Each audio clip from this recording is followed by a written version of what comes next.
আমাদের অর্থমন্ত্রী যখন বাজেট দিয়েছেন, মাননীয় অর্থমন্ত্রী উনি কিন্তু বলেছেন যে $1 ট্রিলিয়ন একটা ইকোনমি আমরা অ্যাচিভ করতে চাই, সেটা আমাদের গোল। তো সেই ইকোনমি বাস্তবায়ন করতে হলে, $1 ট্রিলিয়ন ইকোনমিতে যেতে হলে আমাদের যে ধরনের ইনভেস্টমেন্ট দরকার সেই ধরনের ইনভেস্টমেন্ট আমরা আনার চেষ্টা করছি। তো সেই কাজ চলমান আছে। প্রবলেম তো আছেই, বিভিন্ন ধরনের ইনভেস্টরদের সমস্যা আছে। আমাদের যারা ধরেন বাংলাদেশিরা বিদেশে থাকে, তারা ইনভেস্ট করতে চায়, তাদের এক রকমের সমস্যা আছে। আপনাদের বুঝতে হবে যে বাংলাদেশ জাতীয়তাবাদী দল একটি ভঙ্গুর অর্থনীতি ইনহেরিট করেছে।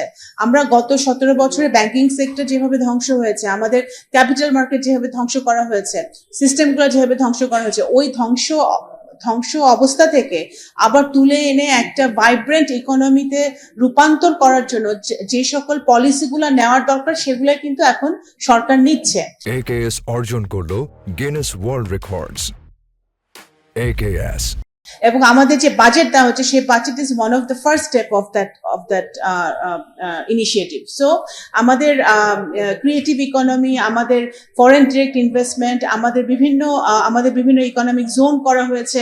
সেখানে যখন ইনভেস্টমেন্ট করবে, কি কি ধরনের ফ্যাসিলিটেশন তাদের প্রয়োজন, কি কি ধরনের প্রক্রিয়াগত পরিবর্তন আমাদের আনতে হবে যাতে তারা সহজে ইনভেস্ট করতে পারে বিদেশিরা, সেই সকল ব্যাপার নিয়ে আলোচনা হয়েছে। আমরা তো বিনিয়োগের কথা যখন আমরা বলি, তখন এখানে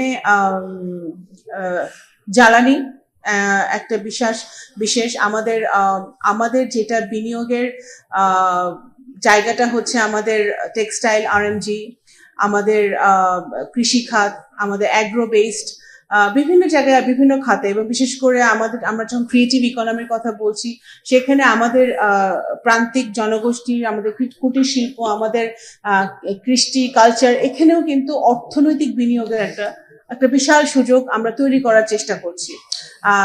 স্পোর্টস, যেখানে অনেক বিনিয়োগ সম্ভব, আমাদের ক্রীড়া জগতে, ক্রীড়া ক্ষেত্রে আমাদের অনেক বিনিয়োগ সম্ভব। সেই বিনিয়োগও কিন্তু আমাদের স্পোর্টস ডিপ্লোমেসিটা, ক্রীড়া কূটনীতিটা আমরা ওই জন্যই ফরেন মিনিস্ট্রি কাজে লাগাচ্ছে, যে আমরা স্পোর্টসে যেন বিনিয়োগ আনতে পারি, আমাদের সংস্কৃতিতে যেন আমরা বিনিয়োগ আনতে পারি। সেই জায়গাটা কিন্তু আমাদের মিনিস্ট্রি কাজ করছে। তো ফরেন মিনিস্ট্রির প্রধান কাজ হচ্ছে যে আমাদের মাননীয় প্রধানমন্ত্রীর যে স্বপ্ন, যে বাংলাদেশের অর্থনীতিকে একটি উচ্চ পর্যায়ে নিয়ে যেতে, বাংলাদেশের আপামর জনতা, আপনার পিছিয়ে পড়া জনগোষ্ঠী, আমাদের নারী সমাজ, প্রত্যেকেই এই অগ্রগতি, এই ডেভেলপমেন্টের অংশ হবে। সেটাকে যদি এনশিওর করতে হয়, তাহলে এই ফরেন মিনিস্ট্রি যে কাজটা করছে, যে বিভিন্ন ডাইভার্সিফিকেশনে যে কাজটা করছে, নতুন নতুন মার্কেট খোঁজা, নতুন নতুন সোর্স খোঁজা, এই কাজটাই কিন্তু আমরা বিভিন্ন মিনিস্ট্রির সাথে অ্যালাইন হয়ে করে মানে এটাকে আমরা ত্বরান্বিত করার চেষ্টা করছি। ব্লু ইকোনমি নিয়েও কথা হয়েছে। ব্লু ইকোনমি তো one of the priorities. Blue ইকোনমিতে আমরা চাই যে আমাদের বিভিন্ন ইউরোপিয়ান কান্ট্রিগুলো ব্লু ইকোনমিতে ইনভেস্ট করতে চাচ্ছে, এবং সেটার অনেক সুযোগও আছে বাংলাদেশে। ইনভেস্টমেন্ট তো দিনক্ষণ চাঁদ দেখে ইনভেস্টমেন্ট হবে না, ইনভেস্টমেন্ট প্রসেস অলরেডি চলছে। লট অফ কান্ট্রিজ অলরেডি আমাদের সাথে কথা বলছে যে তারা বিভিন্ন সেক্টরে কিভাবে ইনভেস্ট করতে পারে। তো এটা কিন্তু চলমান আছে। অলরেডি অনেক ইনভেস্টররা বিডার সাথে যোগাযোগ করছে, তাদের সাথে কাজ করছে, কমার্সের সাথে কাজ করছে।